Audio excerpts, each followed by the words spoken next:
Hello everyone and welcome back to another exciting knife review by George. And today we're going to have a very nice review of this Spyderco Yojimbo tool. Let's get to it. If you've seen my knife reviews before, I'll skip the first page because it's just talking about all the specifications, which you can easily find under the description section of this knife review video. We're going to dive into the review section of this knife. Now, overall, ergonomics is very good, and also the build quality is excellent. Very good fit and finish as well. So let's talk about the blade first. Now, the choice of the S30V here still is very excellent. I've had a lot of experience with S30V by now. I've had Benchmade 940 in S30V as well as a Spyderco paramilitary tool with S30V, and both of the knives performed excellently in terms of the edge retention, toughness, and the edge and the corrosion resistance. And I think choosing S30V is very good for this knife because you're going to see in the later on part of the review why S30V is very good. But S30V is very excellent. Okay, so next, the sharpness of this knife is unpickable. This is by far the sharpest Spyderco I've ever seen on a Spyderco American-made knife. Well, in fact, I think even comparing with the Japanese ones, this thing just has excellent sharpness. I could not emphasize more. It's just rips paper, rips any soft material like there is nothing. I don't know if it's just this blade or maybe perhaps like all the current Spyderco Yojimbos too are just like this maybe. Now the knife, if you didn't notice, it's got a hollow grind, but in terms of the section of the hollow grind, it's actually occupying a large section of this, the width of the blade. It's almost about half the width. So that just means very thin on the edge. I gotta be really careful here because this knife will actually cut my hand like there's nothing there. But you can see it's very thin in there because it's just high hollow grind. And here's the illustration on what a hollow grind is, if you don't know what it is. So this is hollow grind. It removes most of the material around the edge to achieve very thin blade or cutting edge amongst all these other ones, perhaps with the exception of the full flat grind. But on the back section here, it's the same consistent thickness to offer somewhat very good strength. So that's also very nice. Now, the tip here, it's something that I think no one in the video can justify just how thin that damn thing is. Very pointy. This thing goes toward like a freaking needle thin tip, and it's very aggressive. So if you stab this thing into anything, let's just do a quick demonstration. So with very little pressure, you see that it just rips into the paper very easily. And the look of this knife, it just looks too damn intimidating, man. If you're like, you put this knife on anyone, they're gonna give you anything they've got. You know, you can ask them for anything really. So it's a very aggressive looking knife. And the polish on this knife is very high as well. I've got this layer of oil, but trust me, it reflects light like it's a mirror or something, you know. And the blade spine profile is actually like sort of like made into this way. So it's in cover, as I quote from the designer of this knife, it's encouraging forward knife holding position. So he wants the user to sort of use this knife like that, which I can understand is kind of like a box cutter sort of styled knife. It gives you very good control as well. And the blade spine is very thick. In case I don't want to forget to mention this. From internet sources I found on the Blade forum, someone mentioned the designer of this knife, I think it's Michael Jennett, and he apparently, quoting from him, he designed this knife with all the hardware sort of similar to the ever popular Spyderco paramilitary tool model. So what that means is that the G10 and the thickness of this blade and the compression lock and the thickness of the handle, all the features from this end is pretty much very similar to the Spyderco paramilitary tool. He just only changed the profile of the blade and the handle from this point of view. But yeah, it does feel like it's a cousin of a paramilitary tool in that sense. So the blade spine here is somewhat, I think, I mentioned it in the knife description as well. Yeah, so now coming down to the handle. Oh yeah, I forgot to mention that this knife, like, it comes out really fast. I think primarily due to the blade sort of being somewhat heavy, and also there's a very strong detent on the locking surface there. Yeah, so the thickness of this spine also offers good strength overall. Now coming down to the handle section, we've got a fairly big finger guard here, so you can really secure your hand properly should you do any kind of a thrusting motion. The finger guard here, very big finger ramp, and full flow through. So as you can see, it's all just standoff construction, and it can be opened one hand on the left hand as well, because Spyderco hole, Spidey hole. And the 4-way pocket clip comes with a lot of Spyderco's premium EDC knives, so that's very nice. So pocket clip offers you full ambidextrous carrying options. Now, this knife uses a very good compression lock. Spyderco is the one that came up with it, and it's way better than the liner lock by miles. It's just no dispute there. Hopefully you know what a compression lock is. And here's a demonstration what it looks like from the side. With the spring, you can fold it in, and it's gonna stop the knife from rotating should the thing be engaged. And it's pinching the steel here, so it's very unlikely that you actually have the knife accidentally closed on you. And the traction on this G10 is quite excellent as well. It's not going to rip your hand apart or anything. It's quite fine, but it's still offering some good traction. Now, negative points. Now here is probably almost a deal breaker to a lot of people, and to me it was very scary as well. As functional and useful this tip is, you can almost never justify how thin this thing is until you hold it in your hand, and you will see that this thing is so thin at the edge, and it remains the thickness of 1 millimeter on the tip here for almost 1 centimeter long. So for about this long, it's all just 1 millimeter thick. Just imagine how thin and delicate that is. This is where S30V comes in.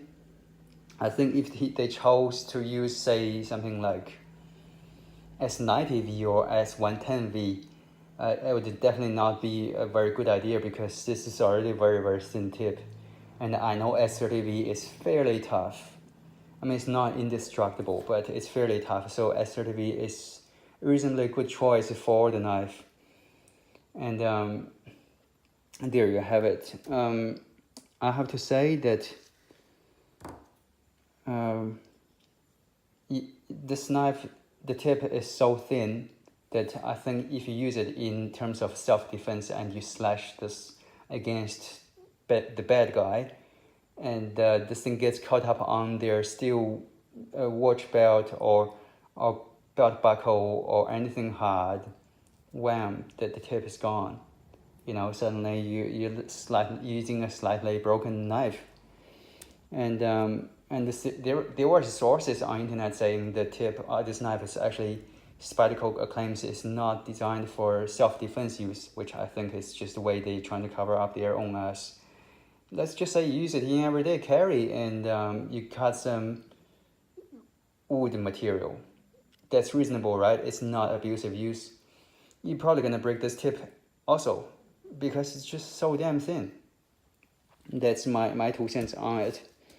So the thumb hole on this knife is not a very big one. So for a lot of users with big hands, this is going to struggle a little bit to open the knife. It's not a deal breaker, but you just have to get used to it. And there is no finger groove on the blade. Talking about the finger groove here, like for extra security when you do like a sort of a close-up work. It's not a big deal breaker. I think it'll be just nice, you know. So no jimping on the blade spine either, and so I don't know, like I think jimping would be nice. It's not a deal breaker again because it's just curved here to sort of fit your hand really nice. So the jimping would be sort of icing on the cake, but it's not a deal breaker again. So coming down to the handle, as you can see, it comes to a very, very narrow point here. So there's no any kind of like a hook design to grab your hand better, you know. And if you use this knife in a thrust, like a slashing attack, I think it would be nice to have some extra security here to hold your hand together in there. Now, backspacer, there is no backspacer. It's just this standoff. Standoff, I like it. But if you do sort of like, you enjoy sort of using the back of the knife to do sort of any kind of hammering, you got to keep it in mind. Having a no backspacer here and hammering the knife is going to cause a lot of stress to this screw here. Lanyard hole, non-existence, and that's it about lanyard hole. And I'll say for people with larger hands, maybe a bigger handle could be useful. I've got sort of medium to small sized hand, and this knife is just enough in my hand. So I can imagine you got big hands. This knife is probably not gonna be very comfortable for you. And the compression lock is not a super ambidextrous friendly lock. But that's just the way, the nature of this lock, that's just the way it is. You can use it if you're left-handed. It's not ideal to sort of use it this way. It's not going to grip so well. So now coming down to the positive points based on my speculation. So for one thing, I nicknamed this thing the Rainmaker. Basically the blood Rainmaker. It's so aggressive that when I hold it in my hand, I feel like I'm a freaking Kung Fu master. And the fact that maybe I need to explain this in sort of down the track of this review. But this tip here is going to rip through any soft tissue like hot knife through butter. There's absolutely there's no argument there. And the other thing is, I believe that straight tip like this is like a Warrenclyffe styled blade on steroids. So what that means is it's like normal knife having a belly on the edge. It's going to sort of like slash okay, But when it comes down to the tip, like this thing has a positive pressure toward the material you're slashing or cutting. So what it means is like for normal blades, like they'll be cutting like that, and this thing, it just wants to rip into the material way more because of the pressure is focused toward the. It's kind of like a stabbing motion as you slash it. I will do a video dedicated to explain what I mean. So stay tuned. We're moving on to the next part, which is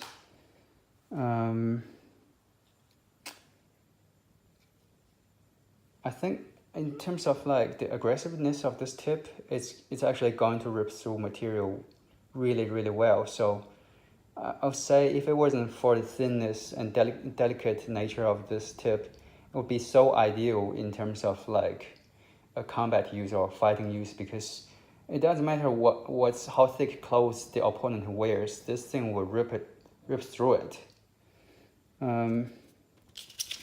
And I think even Kevlar material probably won't stand much chance with this thing so thin. Anyways, so the liners here actually are very polished. It's very hard to see, but you can see reflections here. This is very highly polished nut liners, just like your paramilitary tool, and that helps reduce the sort of chance of corrosion on the liner as well. So that's very great as well. And the Spyderco according to Spyderco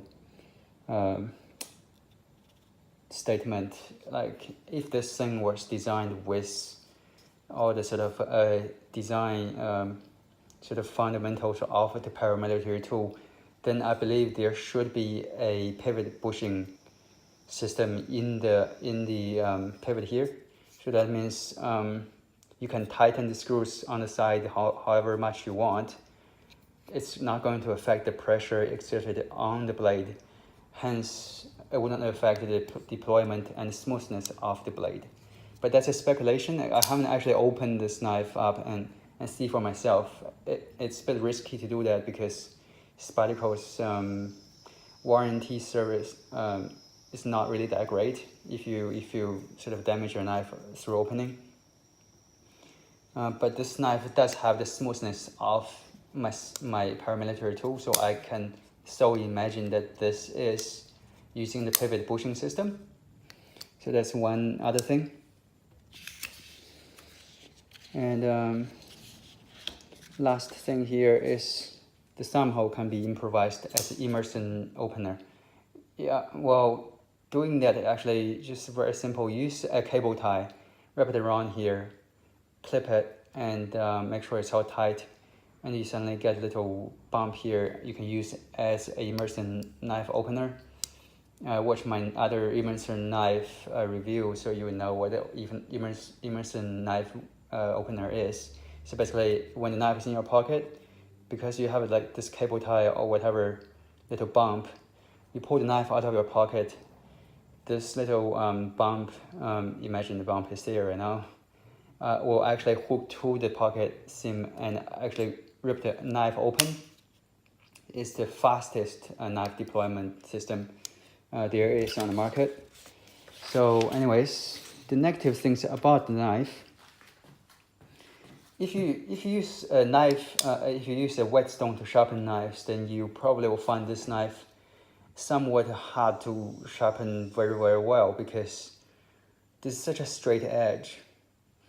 And if you have a flat whetstone and you sharpen it on the whetstone, you will find that to actually sharpen the knife very well, all the points on that flat stone is going to have to meet the points. All the points on the flat edge here is going to have to meet the flat stone, and because nothing is perfectly straight, then especially if your whetstone is not brand new, then you will sharpen some places well and some places don't. That's why I often prefer to sharpen like a curved bellied knife blade, because they're just gonna be very easy to make contact with the whetstone.